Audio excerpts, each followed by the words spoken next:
मैं कियारा हूँ और मेरी कहानी उस पहाड़ी शहर से शुरू होती है जहां मैं अपने अतीत के बोझ से भाग कर आई थी। अपने टूटे दिल, बिखरे हुए सपनों और हर रोज थोड़ी थोड़ी खत्म होती उम्मीदों को पीछे छोड़कर, ताकि खुद को किसी तरह से फिर से पा सकूं। लेकिन मुझे क्या पता था कि इन ठंडी हवाओं वाले पहाड़ों के बीच एक ऐसा इंसान मिल जाएगा जो न सिर्फ मेरी ओर देखेगा, बल्कि मेरे भीतर तक उतरकर मुझे समझ भी लेगा। उस दिन मैं किताबों की दुकान में जाकर किसी शांत कोने में किताब ढूंढ रही थी कि सामने खड़े उसी अजनबी से मेरी नजरें मिलीं। गहरी आंखों वाला, शांत चेहरे वाला और बेहद स्थिर सा व्यक्ति, जिसका नाम बाद में मुझे पता चला, आरव। हमारी पहली मुलाकात बिल्कुल साधारण थी, लेकिन उसके बाद जैसे हवा ही बदल गई।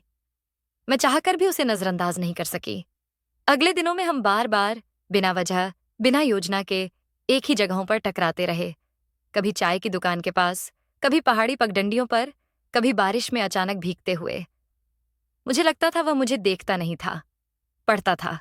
उसकी नजरें मेरे भीतर के डर, थकान, टूटन और अनकही खामोशियों को ऐसे पकड़ लेती थीं जैसे वह मेरी आत्मा के भीतर लिखी कहानी पढ़ रहा हो।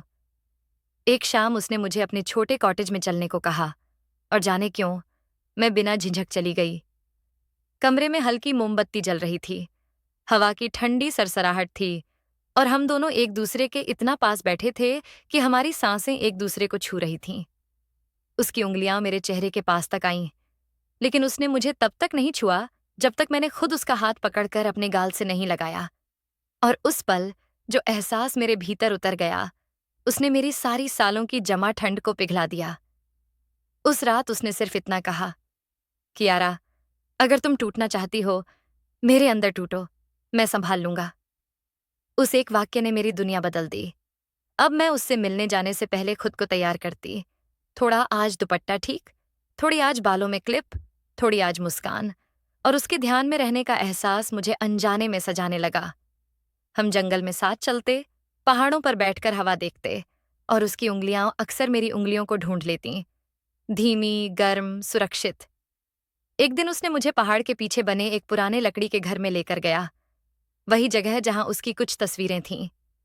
लेकिन उनमें से एक दीवार सिर्फ मेरी तस्वीरों से भरी थी, मेरी हर उस भाव वाली तस्वीर जो शायद मैंने खुद भी कभी नहीं देखी थी।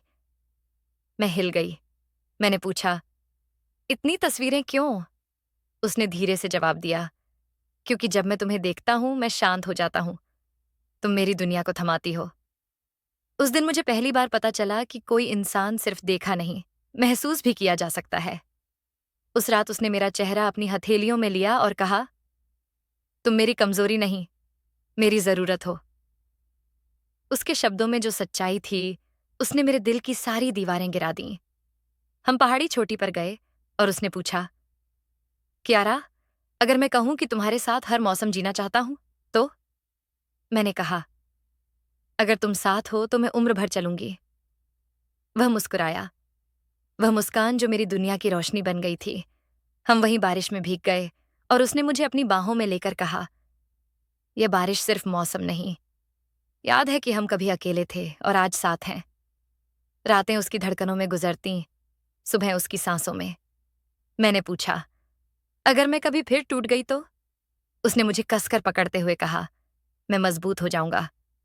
उसने मेरी हर खामोशी को अपनी भाषा बना लिया था। हम चांदनी में बैठे, तारे देखे, हवा से बातें की। उसने कहा, आज मैं हवा को बताना चाहता हूं कि मेरी जिंदगी में रोशनी है, और वह रोशनी तुम हो। उस पल मेरी आंखें भर आईं। मैं उसके कंधे पर सिर रखकर रो पड़ी।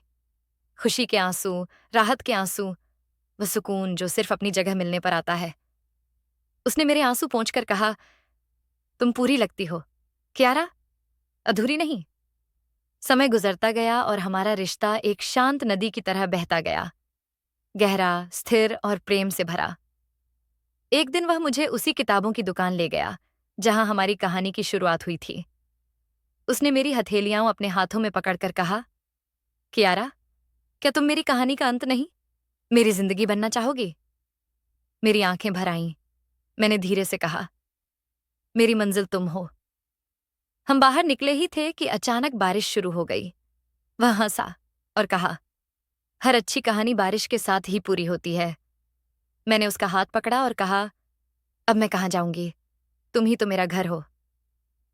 हम दोनों पहाड़ी रास्ते पर हाथों में हाथ डाले चलते रहे, जहां दो अधूरे लोग एक दूसरे में पूरा हो चुके थे। कहानी का अंत नहीं था, बस एक खूबसूरत पूर्णता थी, क्योंकि कुछ लोग आपकी जिंदगी में आते हैं और फिर कभी नहीं जाते।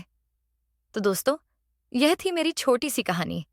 उम्मीद करती हूँ आपको जरूर पसंद आई होगी। अगर पसंद आई है तो प्लीज मेरे चैनल को सब्सक्राइब अवश्य कर लें। आपको इस चैनल पर इसी तरह की रोमांटिक कहानियां मिलती रहेगी। वीडियो में अंत तक बने रहने के लिए आपका धन्यवाद। जल्द ही मिलती हूँ किसी और कहानी के साथ। तब तक के लिए नमस्कार।